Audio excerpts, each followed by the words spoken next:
Marcus Aurelius, the emperor of Rome, gave himself an order in his journal that cuts through 1,000 books. Waste no more time arguing about what a good man should be. Be one. We love to describe the person we're going to become, the discipline, the follow-through.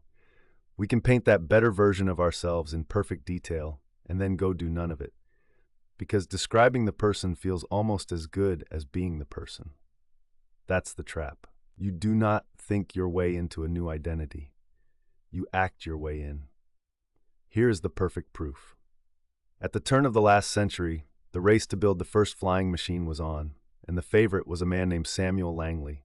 He was the head of the Smithsonian. He had the credentials, the fame, and a $50,000 grant from the War Department, which was a fortune at the time.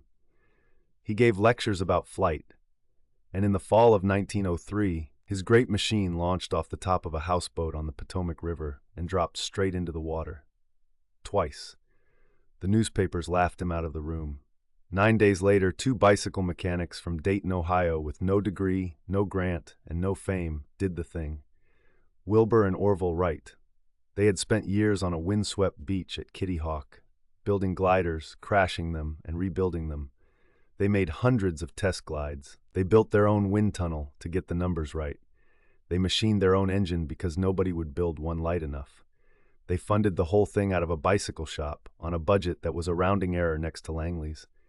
And on December 17th, 1903, they flew. 12 seconds, 120 feet, and the world was never the same.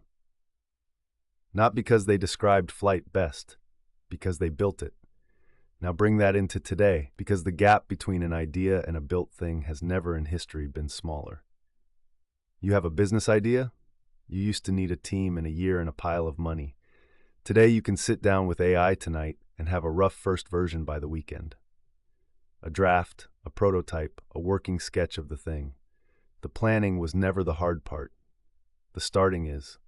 And the tools to start are sitting right in front of you, for almost nothing. So pick one. What is the thing you keep describing instead of doing? Don't write a paragraph about it. Don't schedule a workshop. Go build the ugly first version this week. The Wrights didn't wait for perfect. They flew a glider that barely held together, then made it a little better, then a little better, until it changed the world. Stop arguing about what it should be. Be one. Build it. That's the whole instruction. Subscribe and come visit us at achievementoring.com to see where this came from.